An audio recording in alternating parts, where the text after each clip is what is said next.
안녕하세요. 네, 안녕하십니까. 식품미생물 실전 모의고사 첫 시간입니다. 자, 이제부터 그 15회에 걸쳐서 4주 동안 우리가 실전 모의고사 문제를 풀어볼 건데,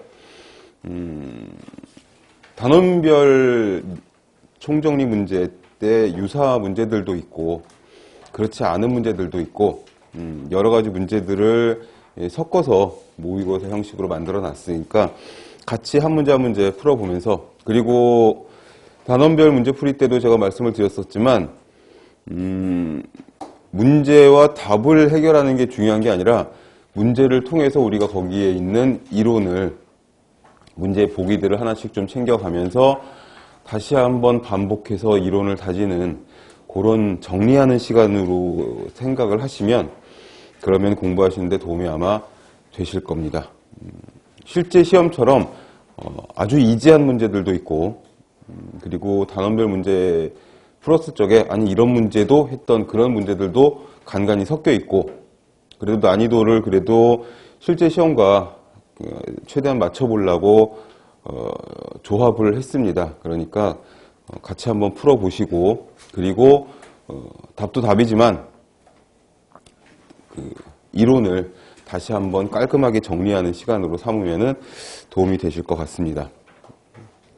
누구에게나 시간은 다 똑같이 있는 거고, 1년, 2년 남았다고 공부가 더 많이 되는 것도 아니고, 한 달, 1주, 2주 있다고 해서 안 되는 것도 아니고, 마음은 조급하여도 차분히 하나씩 꼼꼼하게 풀어나가도록 해보겠습니다. 자, 1회부터 보실게요. 1회부터 보겠습니다. 보실게요가 뭐야.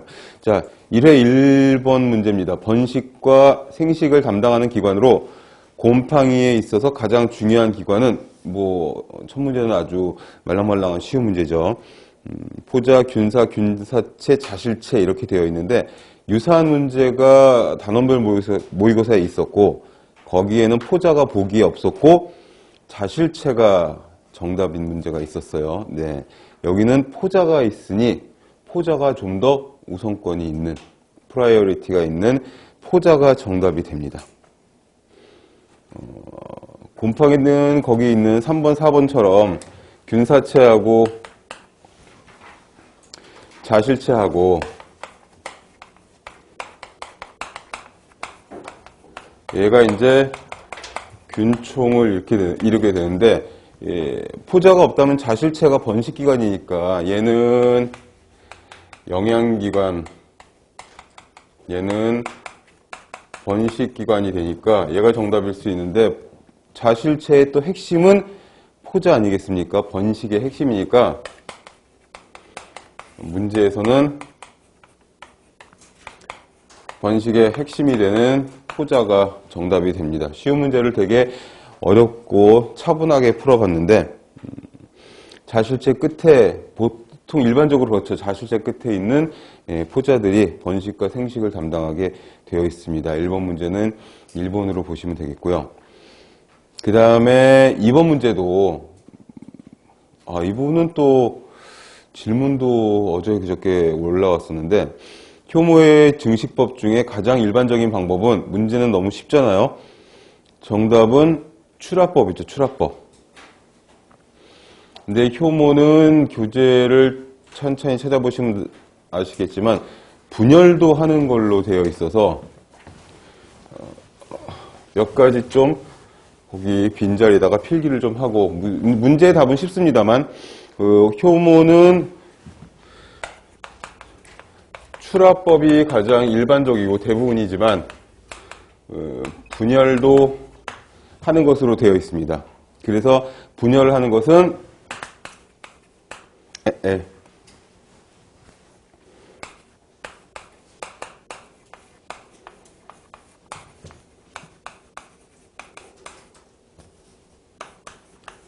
시조 사카로마이세스가 되어 있죠.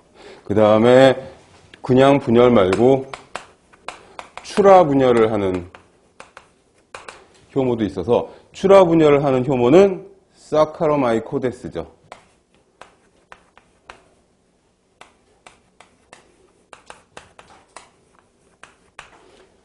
대부분은 출하를 하지만 출하 분열 또는 그냥 분열 또는 위균사를 형성하는 것들도 있죠.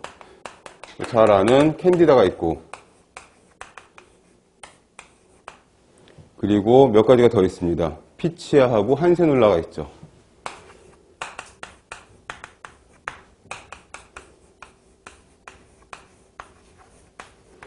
이런 것들을 다시 한번 정리하면서 좀 적어주시면 좋겠고, 그 다음에 뭐 진균사를 형성하는 거, 후막포자, 사출포자를 형성하는 것들도 있습니다. 진균사는 사카로마이콥시스가 있고,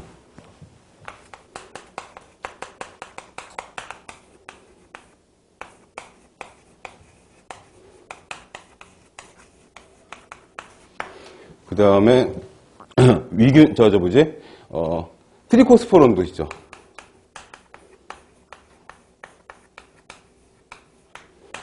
그 다음에 위균사, 진균사, 후막포자, 사출포자.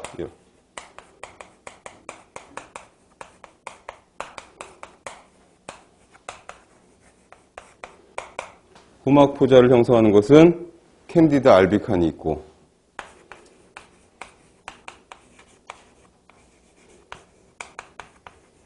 캔디다 알비칸은 뭐 병원성 균이어서 식품위생물하고는 그렇게 크게 관련이 있지는 않지만 그래도, 그 다음에 사출포자는 스포로볼로마이세스,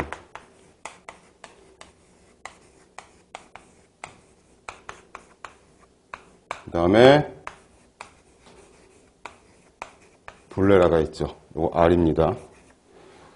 이런 것들이 있어서 한번 뭐 마지막은 아니지만 그래도 매 매 문제마다 마지막이라고 생각하고 다시 한번 정리를 하고 쓰고 다지면 좋을 것 같습니다. 정답은 이번에 3번이고요. 그 다음에 3번 세균의 분류 기준. 이것도 너무 쉬워서 세균의 분류 기준으로 적당하지 않은 것, 그람 염색성, 그 다음에 유성생식입니다. 유성생식. 죄송합니다. 유성생식법의 특징이고, 그 다음에 3번은 편모의 유무와 종류, 산소 요구성, 이렇게 되어 있는데, 이 부분이 이제 버기스 매뉴얼에 따라서 세균의 분류 기준이 굉장히 여러 가지가 있어서 그것도 한번 다시 정리를 해보면 좋을 것 같습니다. 우선은 첫 번째는 구균인지 간균인지 나오는 균의 형태가 있고, 말로 할까요? 균의 형태가 있고, 그 다음에 두 번째는 포자의 유무.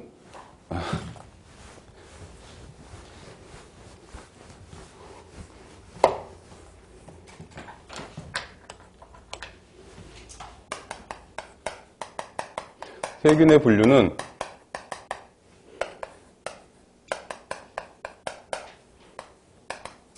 그 다음에 두 번째가 포자의 유무, 형태 및 위치.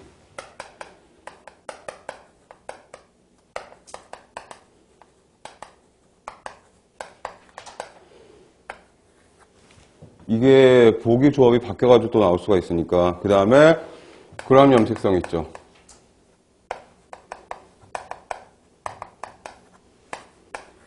그람 염색성과 함께 산소 요구성도 중요합니다. 혐기냐, 혹이냐. 이거를 쭉 한번 깔끔하게 정리를 하고 그리고 넘어가도록 할게요. 편모, 선모의 유무,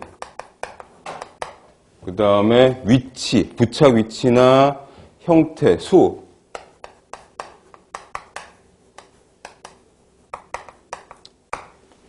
까지도, 그 다음에 현막도, 현막의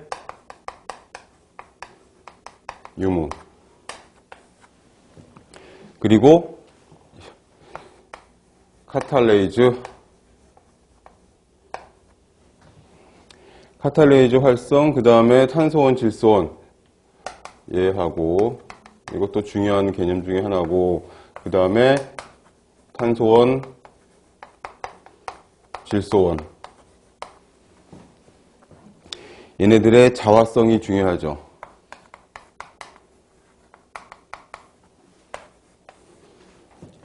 그리고 당의 발효성, 당 발효성도 세균의 분류에 중요한 개념이 되고요. 당 발효성.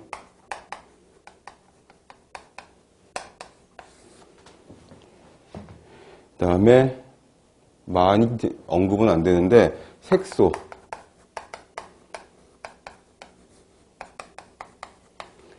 색소도 중요하고, 그 다음에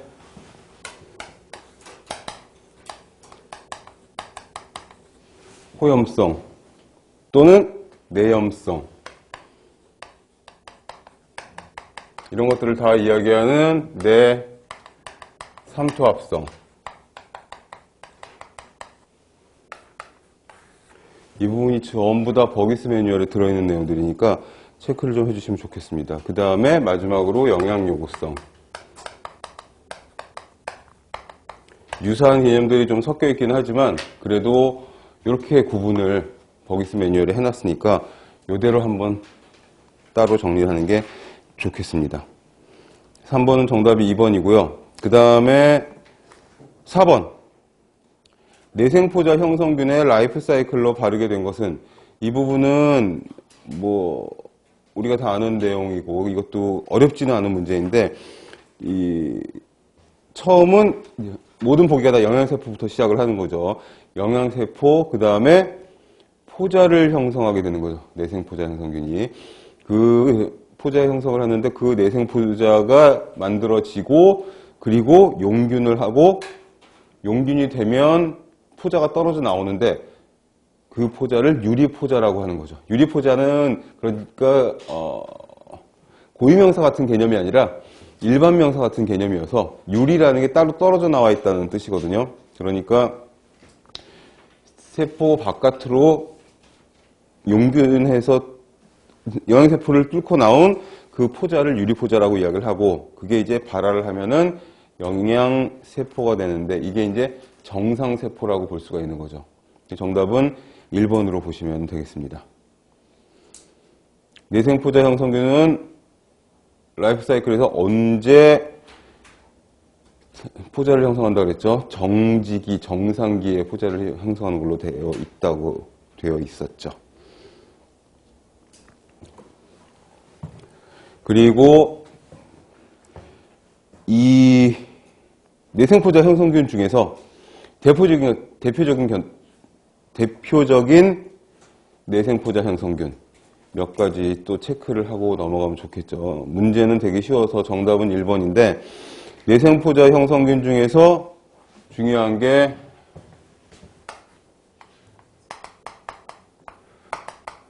바실러스 속이 있고, 호기성에는 바실러스 속이 있고, 혐기성에는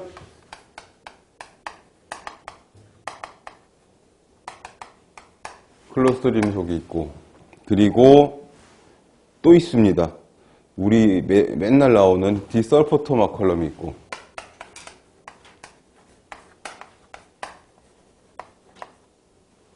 컬럼이 있고, 그리고 스포로살시나가 구균으로서 하나 있습니다.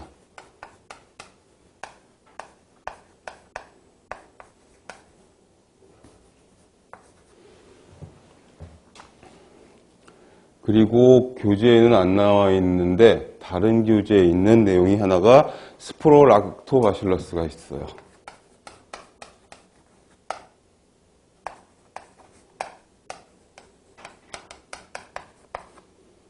요 정도 해놓으면은 요거 L 이 정도 해놓으면은 다 들어간 거니까 체크를 하시고, 그리고 그 호기성의 바실러스 속은 카탈레이즈 양성이고, 그 다음에 SOD 슈퍼옥사이드 디스뮤테이즈 요거를 생성하는 걸로 되어 있고, 그리고 클로스트리dium 속은 카탈레이즈 생성 안 하고,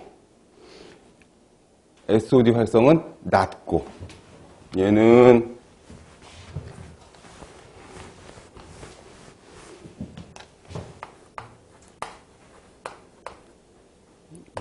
생성, SOD도 생성, 얘는 카탈레이즈 생성 안 하고, SOD는 활성이 낮은 걸로 되어 있어서 이것도 같이 정리를 하시면 좋겠습니다.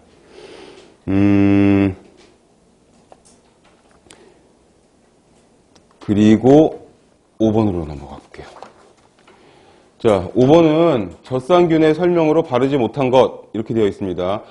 젖산균은 당류를 발효해서 대량의 젖산을 생성하는 그람 양성의 카텔레이즈 음성의 통성염기성이라고 해도 되고 미호기성이라고 해도 되고, 우리 주로 미호기성으로 했었죠. 그 다음에 어떤 책에는 내기성, 현기성균 이렇게도 되어 있습니다.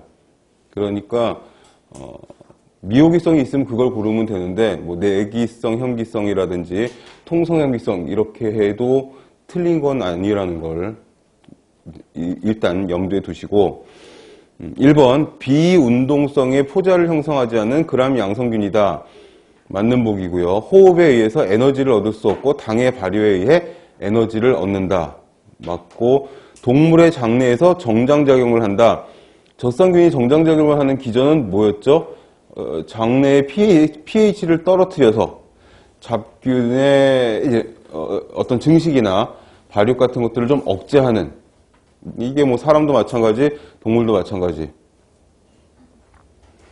그 다음에 당류를 발효해서 알코올과 글리세롤을 만드는 미생물은 주로 효모가 하는 것이죠, 효모가. 그래서 정답은 4번이 되는 거고, 이 정장작용이 간만에 나왔는데, 정장작용 이것 때문에 유산균 음료를 많이 먹고 무슨 뭐 쾌변 이쪽하고 연결을 시키는 것 같은데, 그게 아니죠. pH를 낮춰가지고 저기 하는 건데, 쾌변하고는 아무 관계가 없는데 아무튼 그런 얘기들을 하는 것 같아요. 젖산균은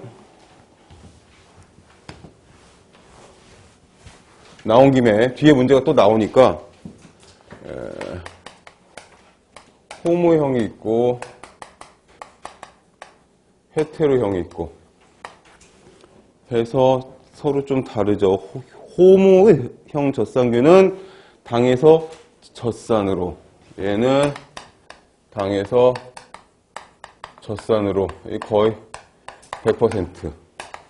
헤테로형은 부산물을 많이 만든다고들 이야기를 하는데, 이게 헤테로 젖산균 같은 경우에는 젖산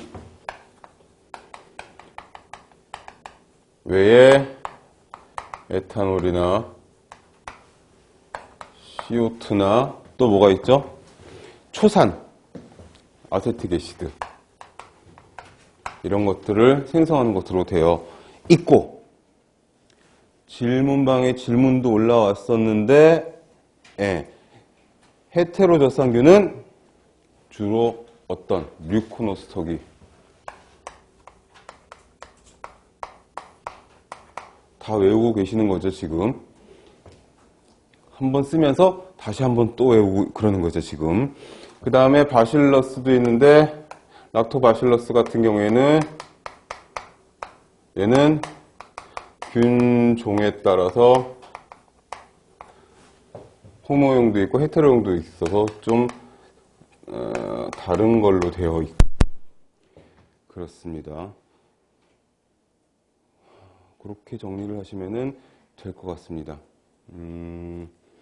스트랩토코커스가 있고 류코노스톡이 있고 피디오코커스가 있고 락토바실러스가 있고 여러 가지가 있는데, 아무튼 그렇게 정리를 좀 하시면 될 것 같고, 류코노스톡이 헤테로 젖산균에 속하고 바실러스 같은 경우에는 균종에 따라 호모형도 있고 헤테로형도 있고 그런 걸로 되어 있고, 그리고 젖산균은 영양 요구성이 되게 복잡한 걸로 되어 있어서 비타민, B군, 뭐 아미노산, 퓨린, 피리미딘, 염기 이런 것들을 요구하는 것들도 있는 것으로 되어 있어서, 이런 것들을 하나하나씩 문제 하나마다 개념을 하나씩 벽돌 깨기 하듯이 딱딱딱 정리를 하면서 넘어가시면 좋을 것 같습니다. 단원별로 되어 있지 않고 중구난방으로 막 섞여 있으니까 할 때마다 다시 한번 리마인드해서 불러와서 정리를 하시면 좋을 것 같습니다.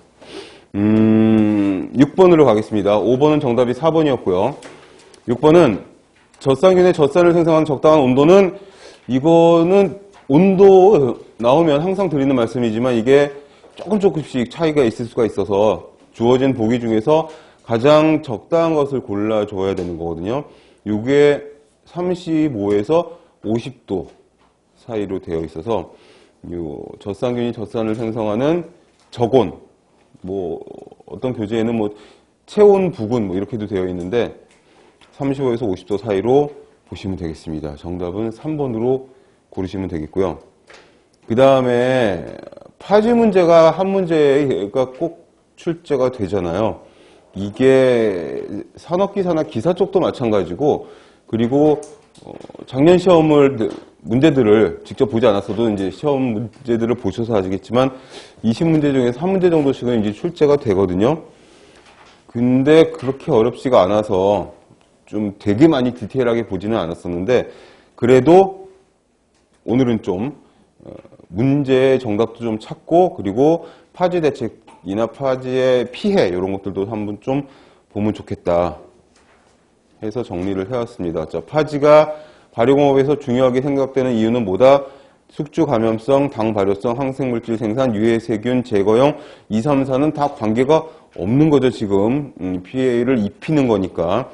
그러니까 뭐 눈치로 때려잡아도 1번이죠. 정답은 숙주 감염성인데,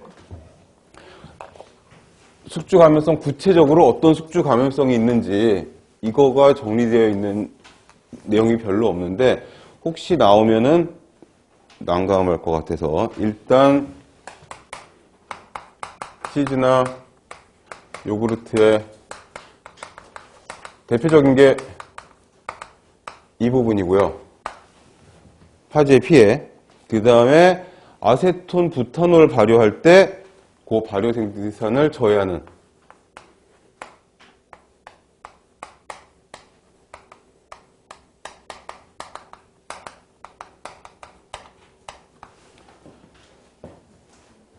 아세톤 부타놀 발효 생산을 억제하는, 저해하는 이 발효 작업은 아세토부티리컴 있죠. 클로스트리디움 아세토부티리컴.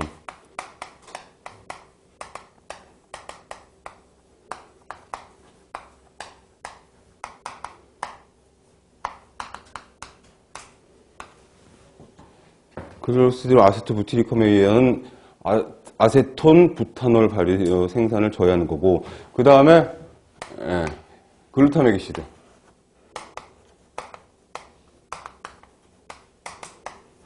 글루타믹 애시드 발효할 때, 이때도 용균을 시켜가지고 저해를 일으키는 것으로 되어 있습니다. 그리고 마지막으로 스트랩토마이시스에 의한 스트랩토마이신 생성 시에도 용균에 의해서 발효 생산을 억제하는 것으로.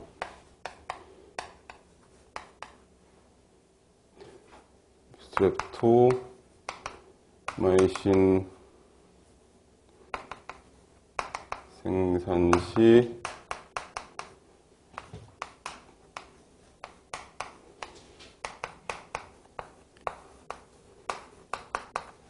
스트랩토마이시스를 용균시켜가지고 이 발효 생산을 억제하는 거죠. 저해하는 것으로 되어 있어서 요게 이제 구체적으로 파지가 발효공업에서 대표적으로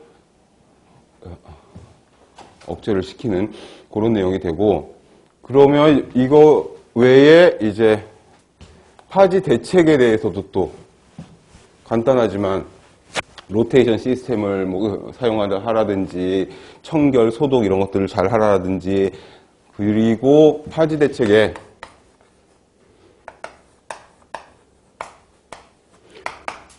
이건 뭐 너무 쉬운 거니까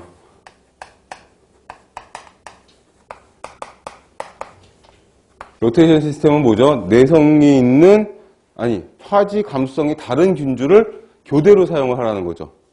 그래서 2, 3일마다 바꾸라고 되어 있어요.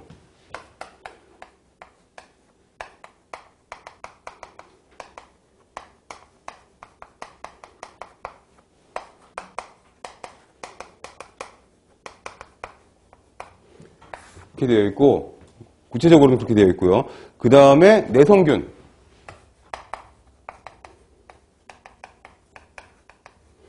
내성균을 이용해서 좀 강하게. 그러니까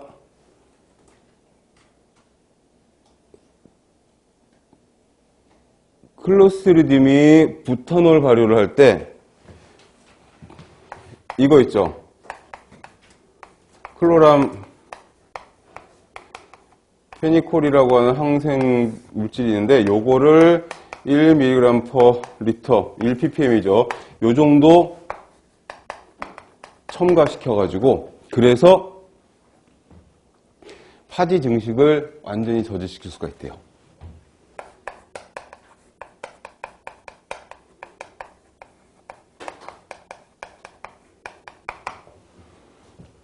여기 있었던 클로스트리디움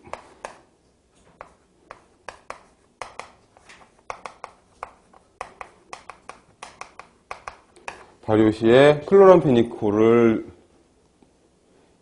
1ppm 첨가해서 완전 저지를 시킬 수가 있다고 되어 있고, 그리고는 이제 나머지는 공장이나 설비나 장비에 세척이나 소독을 잘 하자, 뭐 이렇게 되어 있으니까 파지 대책이나 파지 문제에 있어서는 이제 요 두 판으로 아예 그냥 싹 정리를 해버리면 되겠습니다.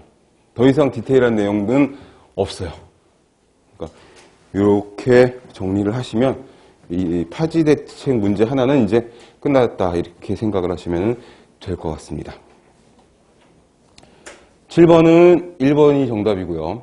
그 다음에 이제 8번. 세포 개체의 발육 경과를 알아보고 생리활성, 효소활성 등의 변화를 알아보기 위한 배양법은 뭐냐? 자, 사면배양은 경사면에다가 접종해서 배양을 하는 거죠. 그래서 사면배양이 되는 거고, 이거는 이제 고체배양에 한천배지를 기울여서 굳혀가지고 경사면을 만들어 놓는 거고, 호기성 미생물을 배양하는 방법이고, 세균이나 곰팡이나 효모 다 쓸 수 있는 방법이고, 소적 배양은 뭐죠? 소적 배양은 작은 물방울이라는 뜻이죠. 적자가 물방울 적자라고 말씀드렸습니다. 그래서 얘를 뭐라고 한다고 그랬죠? 드랍 컬처를 했죠. 드랍 컬처. 물방울인데 아주 작은 물방울 점 찍듯이 살짝 찍어가지고 그 점을 들여다 볼 수 있는 슬라이드 글라스 위에다 놓고 커버 글라스 덮어서, 그래가지고 우리 그 단원별 문제 풀이할 적에 제가 그림 그리고 막 이랬었잖아요. 그 저기 뭐야, 이렇게 생긴 글라스 위에다가 놓고서는 덮어가지고서는 현미경으로 들여다보고, 그러면서 효모면 효모, 곰팡이면 곰팡이 하나를 딱 찝어가지고 순수 분리할 수 있는 방법이 이 린드너도 같이. 아하. 린드너의 소적 배양법. 소적 이러면 안 되겠죠. 소적 배양법이라고 보는 거다. 현미경으로 관찰해서 한 개의 효모를 찾아가지고 배양을 하는 거다. 뭐 이거는 8, 6번의 답과 관계는 없지만 아무튼 이런 게 있다라는 거. 린드너의 드랍 컬처. 그 다음에 개대 배양은 뭐였죠? 개대 배양은 보존법에 있었던 거였죠. 그래서 2세트씩 준비한다 그랬잖아요. 왜? 실패하거나 망할 걸 대비해서 2세트씩, 호기성이면 호기성, 현기성이면 현기성, 걔네들의 배지나 그 발육 조건을 다 맞춰가지고, 그래가지고 걔네들이 좋아하는 조건으로 각각 저온실에 보관을 하는 거죠. 그냥 일반적인 그 저장입니다. 가장 기본적인 저장 방법이기도 하고, 그래서 귀찮지만 정기적으로 계속 배양을 시켜가지고, 귀찮지만 개대 배양은 딴 거 아니고 정기적으로 이식을 하고 정기적으로 도마를 해서 배양을 하는 방법. 죽어버리거나 잘못될 우려가 있으니까 어떻게 2세트씩 만들어가지고 만일을 대비해서 해놓는 거.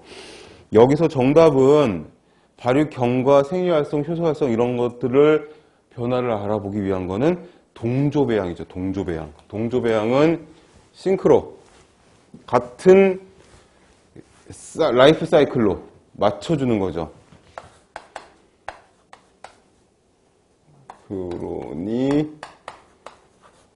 싱크로니제이션이라고 해서 싱크로니제이션이 이 세대를 맞추는 겁니다. 이런 발육 경과나 생리활성, 효소활성 이런 것들을 알아보려면은 개개의 미생물 세포를 관찰을 해야 되는데 개개의 미생물 세포, 살아있는 세포들은 자꾸 또 분열도 하고 막 증식도 하고 그러는데 크기나 질량이나 이런 것들이 되게 작아가지고 하나 가지고 볼 수 있는 경우가 굉장히 없어서 그래서 집단으로 라이프 사이클을 맞춰가지고 이거 목소리 이렇게 크게 나오지? 맞춰가지고 같은 성장 단계 중요한 거 이거죠. 같은 성장 단계로 맞춰서 관찰을 하는 그게 그러면 이제 세포의 수나 양에 비례해서 확대해서 관찰이 가능한 거죠. 그러니까 다량의 세포를 다량의 미생물 세포를 같은 성장 단계, 같은 세대로 맞춰버리면은 그러면 세포의 수에 비례해서 확대 관찰이 키워드만 적어드리는 겁니다, 지금. 여기. 확대 관찰이 가능한 거다. 그래가지고, 우리 단원별 문제 풀 적에 있었죠. 뭐였지? 그래프 문제가 하나 있었잖아요. 시간의 흐름이 있고, 여기는 세포의 수였고, 어떻게 갔었죠? 계대배양은 이렇게 가거나, 시그모이드 커브는 이렇게 가지 않고, 이렇게. 계단식으로 올라가는 거였죠. 이게 계대배양의 그래프였죠. 기억이 나시죠? 요거까지 기억을 하시면 계단식이고 싱크로니제이션을 제대로 보면 성장이나 분열의 세포 주기가 특정 성장 단계에 있도록 그걸 다 맞춰가지고 하는 그런 배양법이다. 싱크로니제이션 컬처 이렇게 연결해서 쓰시면 되겠습니다. 그러니까 한 개 가지고는 너무 작기도 작고 미약해서 잘 볼 수가 없는데 요거를 숫자를 많이 같은 성장 단계로 맞춰버리면 관찰하기가 용이하다. 이렇게 간단하게 생각을 하시면 되겠습니다. 그 내용을 8번에 있는 문제로 설명을 해 놓은 거니까 정답은 동조배양으로 전부 다 한자 용어니까 사면, 경사면, 소적은 작은 물방울, 계대배양은 이거 지워졌구나. 뭐라 그러지? 정기적으로 배지에 이식을 해가지고 각각의 미생물의 조건을 맞춰가지고 보관을 하면서 그러면서 자꾸 배지를 갈아주는 거죠. 말하자면. 배지를 자주 갈아주면서 적당한 시간에 갈아주면서 보관하는 방법. 이렇게 보시면 되겠습니다. 9번으로 가겠습니다. 9번. 자, 미생물 중에 수분 활성도가 높은 순서대로 배열한 것 중 옳은 것은 이거는 이제 AW 최저 수분 활성도를 물어보는 그런 문제가 되겠고 일단 세균이 0.9 정도 되죠. 그 다음에 효모가 0.88 일반적으로 그리고 곰팡이가 0.8 정도니까 정답은 여기서 세균, 효모, 곰팡이 순서로 되어 있는 2번을 고르시면 되겠습니다. 높은 순서대로니까 세균이 먼저 와야 되겠죠. 정답은 9번에 2번으로 고르시면 되겠고 그 다음에 10번 같은 문제도 자주 나오니까 이거 단원별 할 때도 있었고 그리고 예전 기출에도 있었던 문제고 미생물의 세포 성분 중에서 가장 많은 것은 지방이나 단백질이나 탄수화물, 수분이냐 이거는 수분이죠. 그래서 수분이 세균에는 이것도 평균적이고 일반적으로 한 75에서 85% 정도 들어있는 것으로 되어 있고, 효모는 73% 내외라고 하네요. 이렇게 되어 있고요. 그 다음에 곰팡이가 80에서 85%. 디테일한 숫자는 교재마다 약간씩 차이가 있을 수가 있습니다. 제가 지금 써드린 숫자는 제 레퍼런스에서 가지고 나온 거고요. 이렇게 보시면 되겠습니다. 정답은 10번에 4번 수분으로 보시면 되겠습니다. 11번. 미생물에 의해 식품의 아미노산으로부터 생성되는 아민 중 어패류의 부패 과정에서 생성되고 식품 위생상 중요한 것은 이라고 되어 있는데, 이거는 딱 봐도 정답이 몇 번이죠? 히스타민이죠. 히스타민. 전구체는 히스티딘으로부터. 어떤 미생물에 의해서? 모르가넬라 모르가니. 옛날엔 프로테우스 모르가니 이렇게 이름이 있었었죠. 트립토판은 뭐죠? 트립타민은 트립토판의 대사산물 1번은. 3번에 있는 이소아밀아민은 루신으로부터 생성되는 걸로 되어 있어요. 이게 3번. 그 다음에 1번은 트립타민은 트립토판으로부터.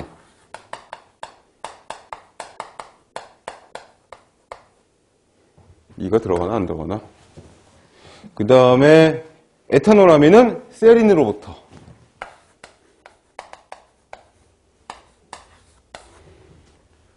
크게 중요한 부분들은 아니고 히스타민이 제일 많이 나오는 것이고, 그리고 식품 위생상 중요한 알러지의 원인 물질이기도 하고, 그래서 모르가넬라 모르가니까지 같이 체크를 해주시면 좋겠습니다. 모르가넬라 모르가니 외에 또 하나 있는데 포토리움이 있는데, 이거는 거의 언급이 안 되는 거여서 안 적어드려도 될 것 같아요. 그래도 높아심에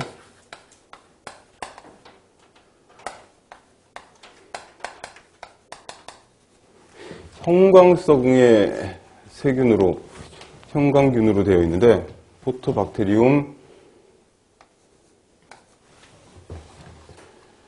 포토스포레움.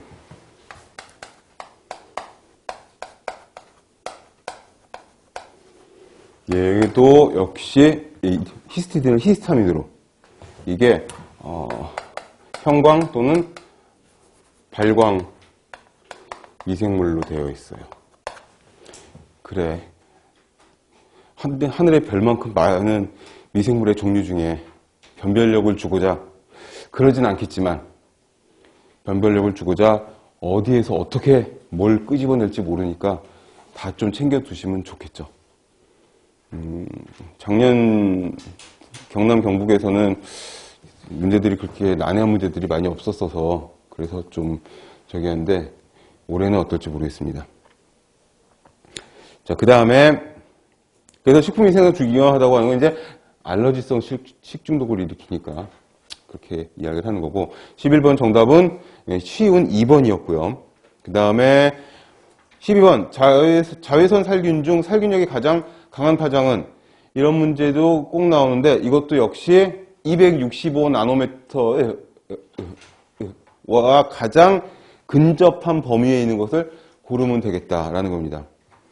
265 나노미터에서 자외선의 UV의 살균력이 가장 센 것으로 되어 있으니,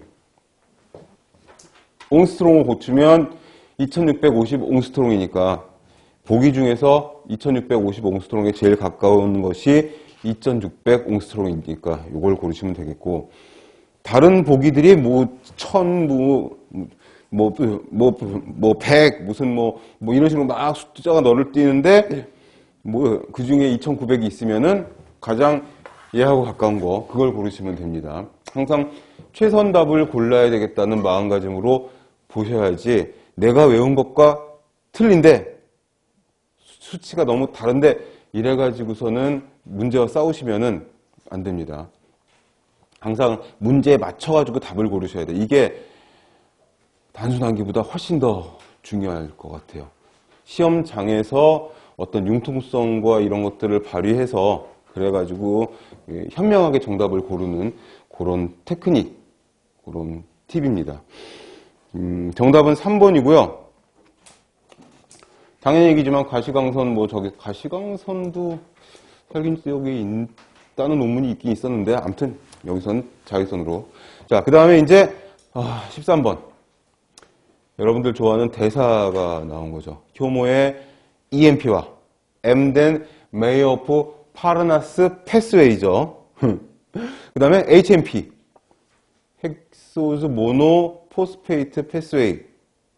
효모가 EMP는 현기적 산화, 해당 작용을 말하는 거죠. 그 다음에 HMP는, 작년에 21년에 경남에서 나왔었죠. HMP 문제가. HMP는 호기적 산화 반응을 말하는 겁니다. 그래서 EMP는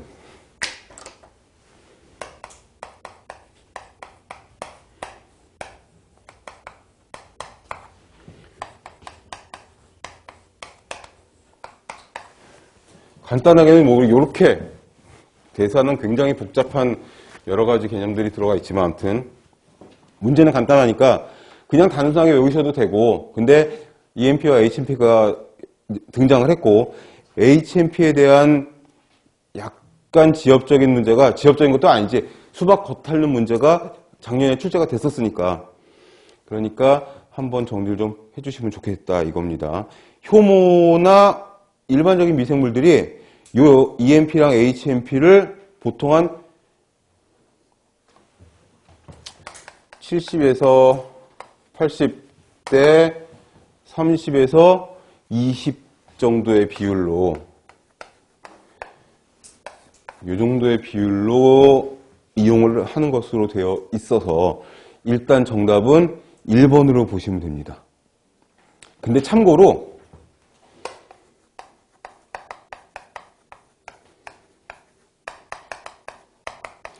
고초균 바실러스 서툴리스는 얘하고 얘를 50대 50으로 이용하는 것으로 되어 있대요. 요것도 한번 체크를 해두시고, 그리고 참고,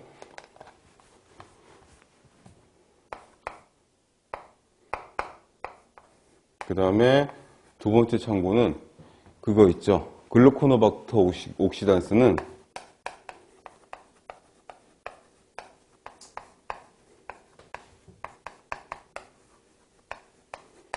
얘네들은 이거 HMP만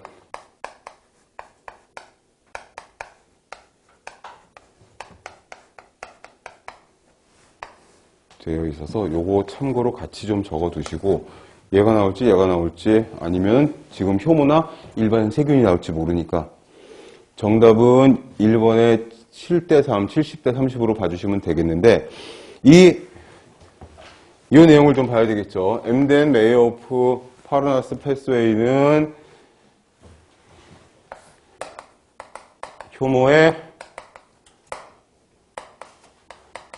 알코올 발효가 대표적인 케이스가 되고, 또 젖산균이 젖산 발효하는 내용일 수 있고, 대장균의 발효도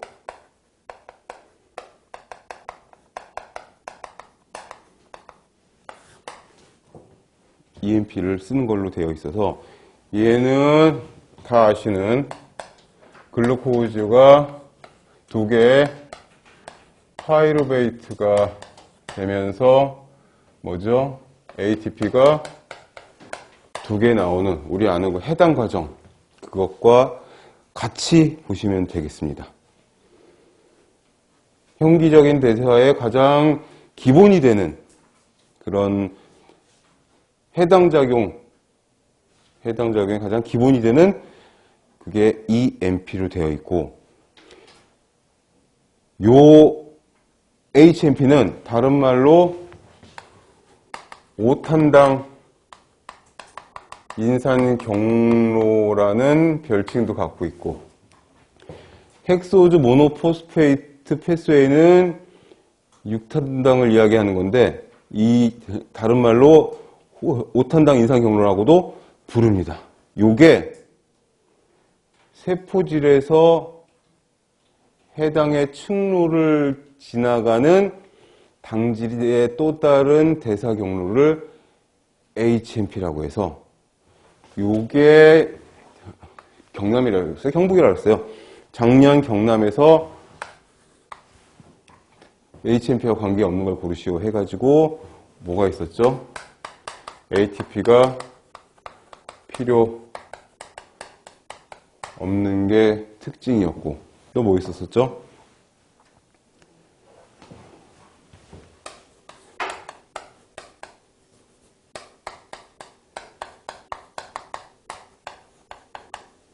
ATP는 필요 없지만 이게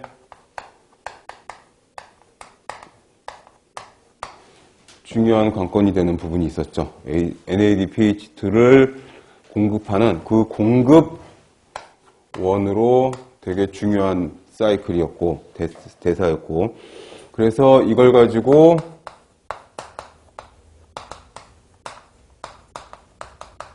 스테로이드 합성에, 동물성 지방이잖아요.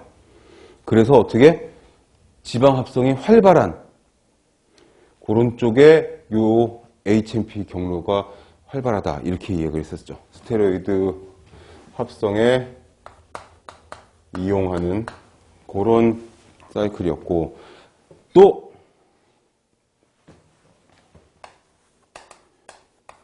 핵산 합성할 때 필요한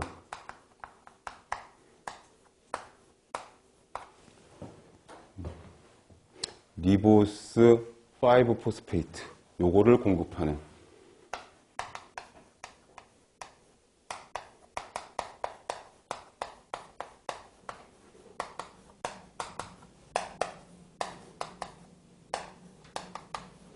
요런 중요한 웨이가 있어서, 그래서 지방 합성이 활발한 곳에서 아주 중요한 역할을 하는 그런 사이클이었다. 얘랑 같이 연결을 할 수 있으니까 동그라미 4번 안 붙이고 지방 합성이 활발한 부위에서 중요한 그런 경로다, 이렇게 되어 있었습니다. 13번 문제는 별 어려움이 없는 문제인데, 일단 EMP와 HMP가 나왔으니까 대사는 생화학 시간이 아니고 생화학 문제가 아니니까 다 나오지는 않아요. 대사는 나오지가 않는데, 얘네들의 미생물과 어떤 관련이 있는지, 어떤 의의를 가지고 있는지 아주 개괄적인 거, 우리 이론 시간에 했었던 것처럼 해당 형기적 분해, 그 다음에 미토콘드리아의 산화적 인산화, TCA 사이클, 그래서 그 다음 문제는 또 그거죠. ATP 몇 개 나오는지, 뭐 이런 것들.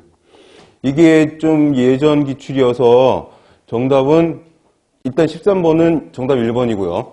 14번은 38 ATP밖에 없지요, 지금. 38 아니면 32거든요. 근데 일단은 보기를 보고, 선택지를 보고, 문제를 보고, 문제와 선택지를 보고 거기에 맞춰가지고 이제 우리가 정답을 잡아야 되니까. 자, 이것도 간단하게. 자, 1몰의 글루코즈가 완전히 산화돼서 CO2와 H2O로 될 때 생성되는 ATP. 그러면은 글루코즈 하나가 해당을 거쳐가지고 2개의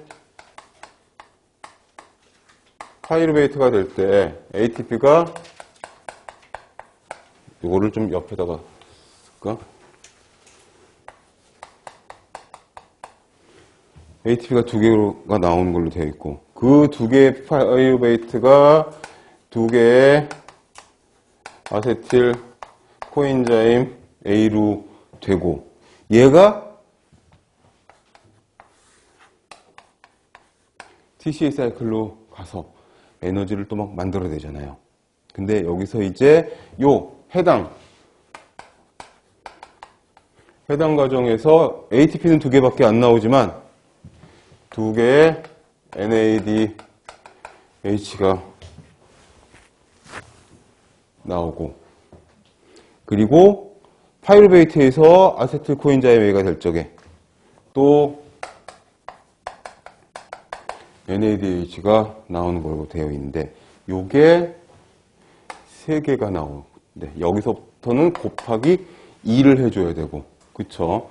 6탄당이 3탄당이 아니라 탄소 3개짜리로 바뀌니까 그 다음에 TCA 사이클을 돌면서 3개의 NADH하고 1개의 GTP가 나오는데 이거는 ATP와 같이 봐도 되고 그리고 하나의 FADH2가 나와서 요게 계산을 하면 2개, 6개 얘가 몇 개죠? 나 이렇게 숫자가 또 커지면 또 이런다.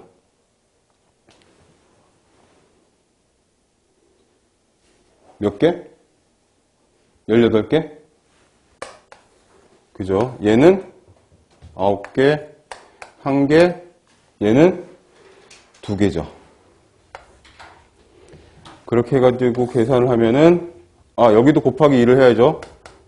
그러면 38개가 아마 될 겁니다. 맞나요? 그리고 이게 예전에는 최근도 아니지. 아무튼 예전에 비해선 최근이니까 이게 좀 바뀌어가지고 지금 NADH가 근데 최근에는 2.5 ATP가 되고 그쵸? 그 다음에 FADH2가 EATP였는데 이게 1.5 ATP가 되고 그래서 이거를 집어넣어서 여기다가 계산을 하면은 32 ATP가 나오니까 그러니까 만약에 이걸 답으로 줄 것 같으면은 이렇게 계산했다고 문제에 단서를 줄 거고 주석이나 뭐 이런 걸로 줄 거고 그냥 지금처럼 했으면은 38 찾아가지고 그래가지고 답을 내면 되실 것 같습니다. 이게 이렇게 전체적으로 물어볼 수도 있고 근데 전체적으로 물어보면은 좀 저기 한 것 같지만 이것만 외우고 있으면 객관식이가 답을 낼 수 있으니까 어느 단계나 이런 것들을 찝어가지고 몇 ATP가 생성되느냐 이렇게 세분화시켜서 물어볼지도 몰라요. 그러니까 해당해서 그 다음에 파이루베이트에서 아세틸코엔자임 A 될 때 얘가 TCA 사이클 돌려가지고 몇 개 요거 각각 따로따로 정리를 해가지고 외워두시면은 아마 도움이 되실 것 같습니다. 그렇게 해가지고 14번까지 보고 그리고 잠시 쉬었다가 15번부터 이어서 가도록 하겠습니다. 마이크를 끌까 보다.